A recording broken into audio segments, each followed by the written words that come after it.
Welcome back, gamers. Today, I'm gracing your feed with another Monster Hunter video. You're welcome. And after looking back on my older videos, I noticed my top 10 favorite Monster Hunter monsters from 2017, which I don't know how you people enjoyed. I thought it's so bad. Monster Hunter Worlds, and it is incredible. I still have the same microphone, by the way, which I will now use for the rest of this video. I'm kidding.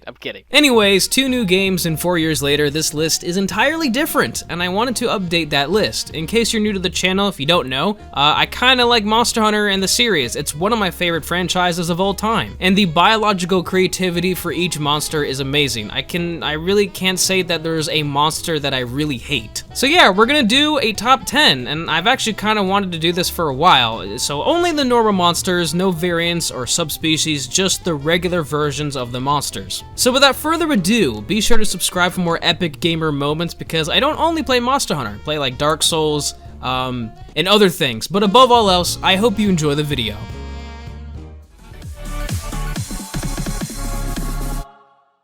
It's too late. The beast heals all.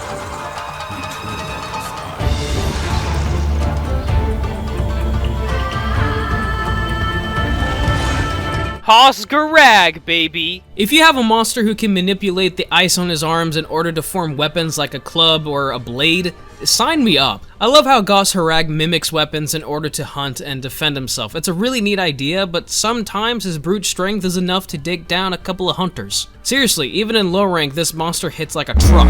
I think one of the main reasons why I really like Gaussherrag is the structure of his body, which sounds weird, but let me explain. With all the leviathans, flying wyverns, and others of similar structure, Gaussherrag is the only higher tier monster with this specific skeleton. The only other monsters that I can think of, or I'm aware of, that have the same skeleton are the famous bear trio: Arzuros, Lagombi, and Volvodon, which I know is not a bear, but like, whatever. This makes Gaussherrag more unique and stand out more in my opinion, but of course, when you can form your own biological weapons, that helps too. He's a big, burly bear with the face of an Oni that can form ice blades and hammers. Like, what more do you want from me? Boss fights that are mainly a spectacle to behold are really cool. I love them a lot. The Divine Dragon from Sekiro is a great example. I love fighting among a large sea of clouds with this inflatable arm-flailing tube dragon that's swinging his sword at me. Monster Hunter can have a mixture of both. An engaging fight with amazing effects that really make you admire the overall atmosphere. And when it comes to being a spectacle, there are none quite like Narwha from Monster Hunter Rise.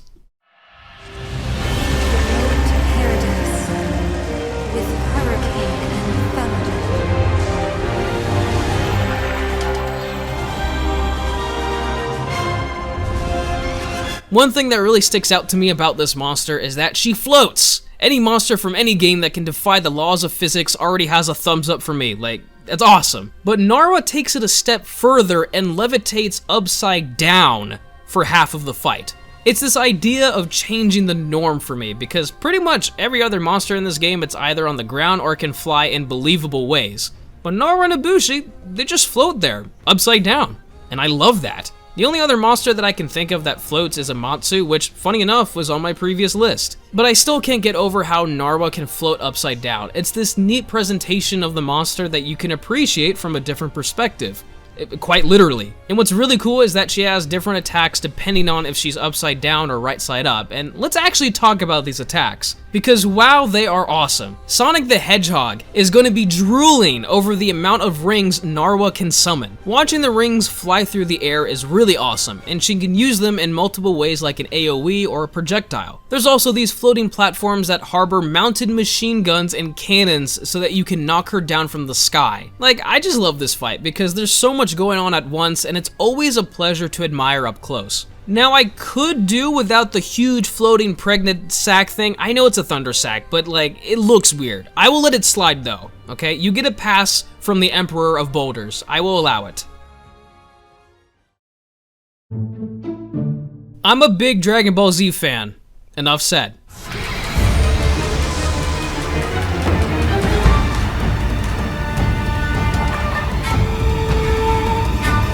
First of all, let me just say, do you hear this soundtrack? Whenever an old fart tells me that video games are trash, they cause violence and are a menace to society, I'm going to play this soundtrack and then beat him. The old version of Zenogra's theme was amazing, but the rendition in Rise... Woo! Anyways, many monsters in this game give off a certain personality trait, I would say, and when it comes to our boy Zenogra, I would use Relentless Pride. If Zenogra could teabag or Fortnite dance over a dead hunter, he would certainly do so. But it's more than just that. I'm entertained by how this monster attacks in the form of tail flips, thunder stomps, thunder bolts, and of course bursting into a charged state that is 100% Super Saiyan in wolf form. Again, as someone who grew up with Dragon Ball Z, specifically Kai, I immediately thought of Super Saiyans when I first saw this form, and I loved it. Even without my previous Super Saiyan knowledge, this is still pretty cool. You can't really deny that. Honestly, with everything surrounding Zenogra in terms of abilities, speed, pride, incredible theme, and amazing design, I wouldn't be surprised if newcomers to the series thought that Zenogra was an Elder Dragon. He's that impressive, which is also great. When I think of Monster Hunter, and the one monster that represents the series as a whole, it's not Rathalos. I actually really hate Rathalos. He sucks, like a lot. It's actually the flagship and the cover art for Monster Hunter 3 Tri, Lugia.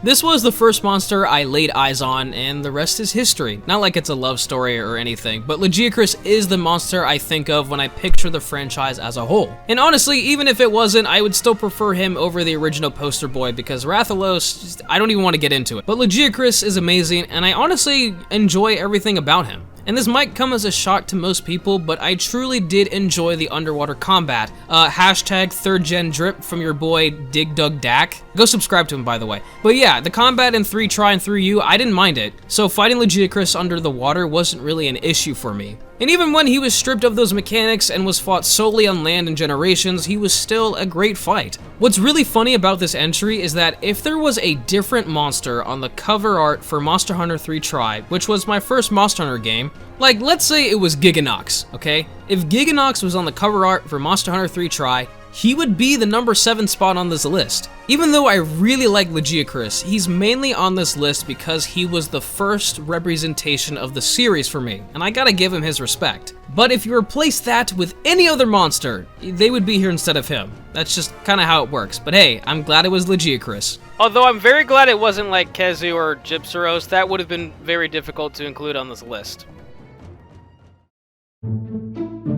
Alright, I'll give you a hint for this next monster. I used to love this old movie called The Road to El Dorado, and the city of El Dorado had piles and piles of gold that the citizens would offer up to the gods. Piles of gold. Gold.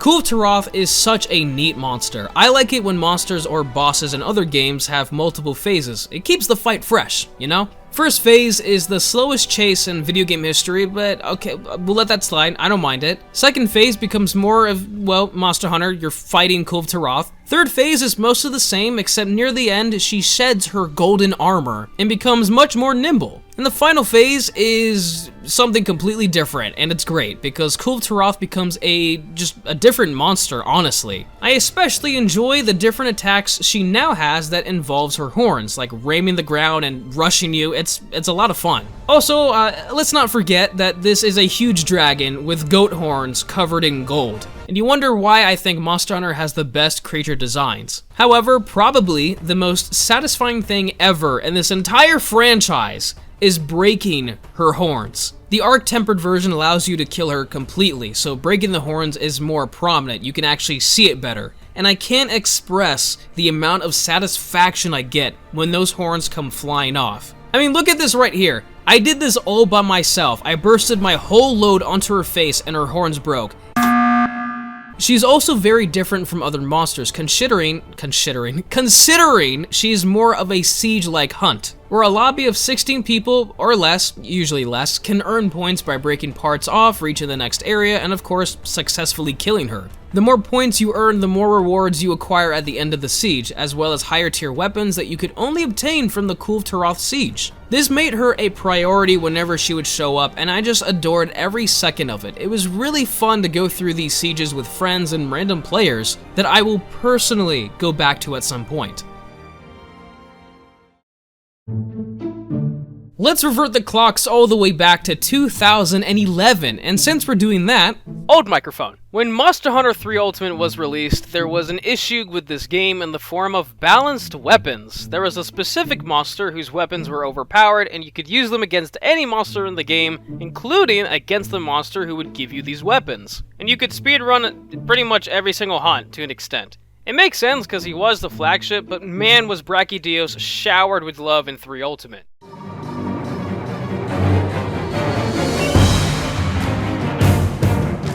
The pioneer of the blast ailment, Bracydos, is a one-of-a-kind monster, and I love him to death. Although not as much as in my previous top 10, I believe he was actually number 2. But anyways, I still love this monster. He was so much fun and a real challenge back in 3 Ultimate. That's when Bracydos was in his prime. He was a brand new monster with overpowered weapons. It was great. But like all the greats, he died, but then was brought back to life in later titles, and some of his greatness was left behind. Although I still enjoy the Iceborne version of him. For you, not so much. Regardless whether you first encountered him in 3U, 4U, or Iceborne, Bracydos is a dinosaur with explosive fists who then glow yellow when enraged, which then cause even more explosions. It's Michael Bay, but in monster form, which I can get behind. Bracydos is also one of the first monsters that really made me admire the creative designs overall when it comes to Monster Hunter and their creatures. And I think they really took a huge step forward with him, allowing for more expressive and out-of-the-box foundations for future monsters.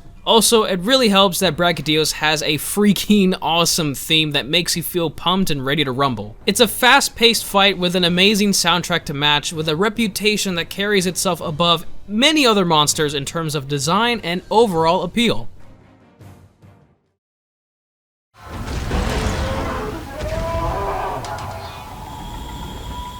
Let me introduce to you the original Party Crasher.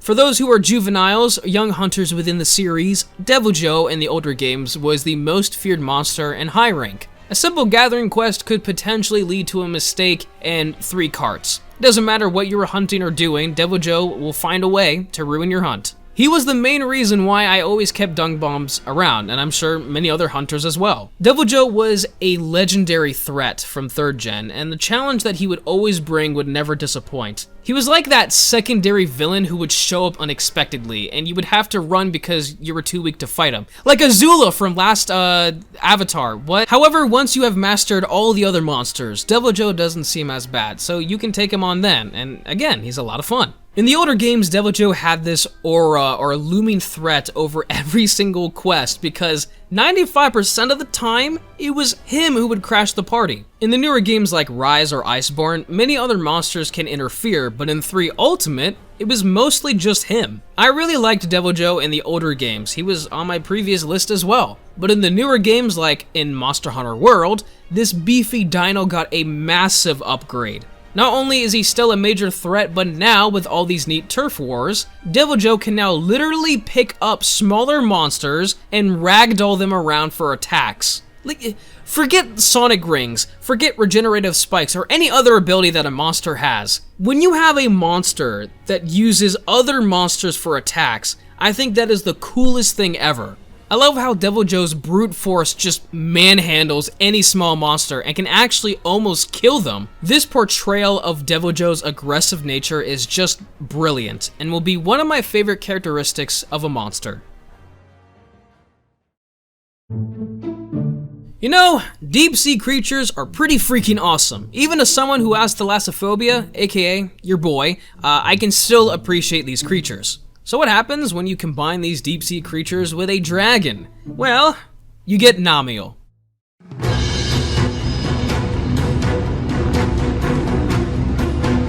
I absolutely love Namio's design. From the luminescent lights, large wings, and aquatic biology, Namio is my favorite designed monster in the series, without question. If this list was based solely on design, he would be number 1. But Namio is more than just a cool looking Elder Dragon, he's actually rather unique, because out of all the Elder Dragons within the franchise, Namio is one of 5 that uses the water element. 4 if you disregard Gold Bracydos because it's a subspecies, and if you really want to count Elatron from Iceborne, like sure, but Namio, Amatsu, and Cedius are the main water Elder Dragons. However, Namio continues to impress me because not only does he control water, but he can also conduct electricity from the tip of his wings that shock puddles that he can leave around the area, creating this burst of steam and essentially a biological landmine to be aware of. What I love the most about how this monster attacks is considering he is based on deep sea creatures, Namio fights as if he is underwater, and the way his wings form around his body to strike the ground, it takes the form of a jellyfish, which is extremely creative. Namio is a beautiful display all around because the lights on his body become more apparent whether he's mainly using water or electricity. And when he uses his supernova, Namio becomes dehydrated, losing all of his colors, which is a fantastic detail and adds much more realism to the fight. Everything about this monster is perfect from my perspective, so then you might be wondering why he's not higher on the list. And if you're not, then I don't know what to tell you. But my main gripe with Namio is that his theme is kind of bad when compared to other monsters. It's just like off for some reason. It doesn't sound right. However, the overall beauty of Namio is more than enough to be number 3 on my list. And as I stated in the beginning of the video, my mind changes, okay? This video could be completely different in 2 months, but I know for a fact that DiMoralis will always be my number 1 favorite monster from Monster Hunter. You know, I don't know what I was thinking. Like, opinions change, you moron. Even though I was kind of close, DiMoralis is still on this list, and he's still one of my favorite monsters of all time.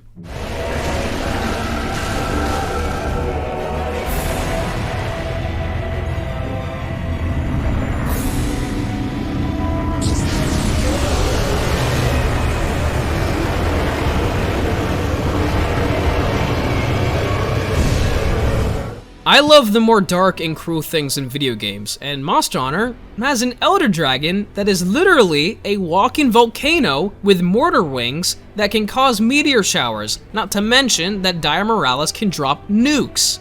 Nukes! After all of these years, I still absolutely adore DiMoralis' design, intimidation factor, and overall atmosphere when it comes to his hunt. It's absolutely perfect, and I know I use that word a lot, just go with it. And I haven't even mentioned the lore behind this Elder Dragon, who can regenerate completely from his heart alone, and it still beats outside of his body, and he's also believed to be immortal. Though these are just, you know, rumors, it's not actually a part of his lore. He's also classified as a dangerous first-class monster, meaning he's one of the most powerful monsters in the entire series. The only other monsters within this category are the Fatalis trio and Elatron. That's it. Which makes a lot of sense when you know the story about the Tainted Sea. The Tainted Sea is the area where DiMoralis is located, and it is said that every living thing was killed by DiMoralis due to his constant intense heat, filling the water with blood until he was driven off in ancient times. I love these type of dark stories. It gives so much more meaning behind these areas, and monsters in my opinion. They're just fascinating to me personally. Some of the lore even suggests that DiMoralis is a devil incarnate set on destroying the entire world, or even a god of all creation. Like that's just cool, man. I know it's not true, but it's just cool that some people would think that. And seeing this Elder Dragon stand up on land makes it look much bigger than you would anticipate. What's really cool about this fight is that DiMoralis essentially has 2 phases where he fights on land and then within the water. Because based on the lore and biology, he has to consistently cool down, because you know, lava. And like I said earlier, I don't mind the underwater combat. If they ever bring DiMoralis back into Monster Hunter Rise Ultimate or another Monster Hunter game in the future with new mechanics, like trust me, it'll be a battle for the ages and potentially one of my favorite bosses ever in video games. DiMoralis is already one of my favorite monsters in video games, so you know, add some new mechanics and hey, it matches up. But as it stands, DiMoralis was left behind in some rather clunky controls when compared to now, so looking back, his fight isn't the greatest, and you really can't control that. If DiMoralis was more updated, he would be number 1, like, without question. He still kinda is, sort of, because when it comes to everything else except for the fight, I like him more than the number 1 spot. However, the hunt or gameplay is actually, I would argue, the most important factor for a monster in this series. So my hands are kinda tied here. However, that won't stop me from saying he is still one of my favorites.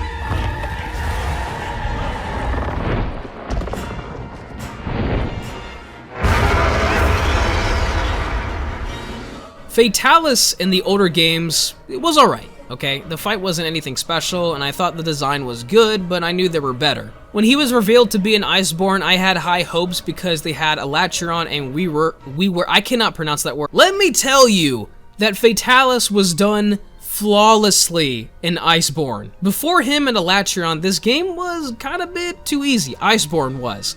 And these two came along and caused petitions to nerf them. You don't see petitions in a game like Monster Hunter. That's how strong they were. From my perspective, I didn't want Fatalis to be easier. I wanted to defeat him fair and square. As another dangerous first-class monster, his difficulty matched up with his lore, and makes sense. And he essentially had an entire rework with different phases, new attacks, and mechanics. All of these attacks, from the Flame Wave to the giant fireballs, justify the amount of power Fatalis has. And they were really neat to just look at as well. They looked cool, the effects were awesome. In between the transition of phases, Fatalis would then fly up and completely cover the entire area with fire before landing on the ground again. Personally, one of my favorite attacks in Monster Hunter. I love the complete destruction it causes, which I can clearly see DiMoralis doing if he were to be brought back. I'm just saying, okay? Now, considering Fatalis is one of the most dangerous monsters in the universe of Monster Hunter, you're gonna need some firepower, okay?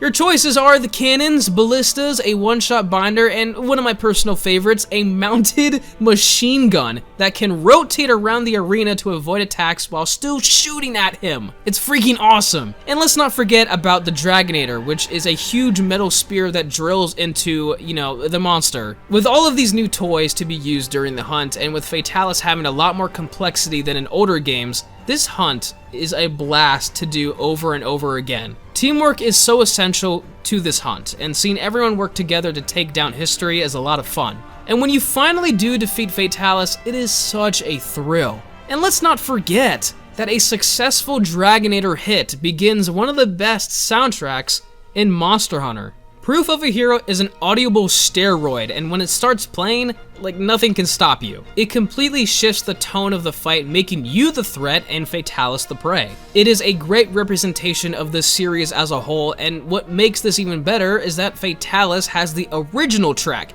No Rise or GU rendition, just straight up the original. I love everything that this fight has to offer, and after some time and many fights later, he is my favorite monster to fight in Monster Hunter. Ladies and gentlemen, I hope you enjoyed the video. My voice is leaving me. It always happens when I'm recording a video. Whenever I'm talking to friends or people for 25 hours, my voice does not run dry, but of course, when I want to record something, it does. Guys, thank you so much for stopping by. This is gonna be a long video, I can already tell. But yeah, let me know what your favorite monsters are down below. I would love to hear that. Don't worry, I'll be making more Monster Hunter content. I mean, I'm making one right now. And we'll be playing some other games too, maybe Minecraft, I don't know, we'll figure it out. But guys, if you did enjoy the video, be sure to leave a like, and of course to subscribe for more content like this. And I'll see you in the next video. Take care everyone, and of course, stay safe.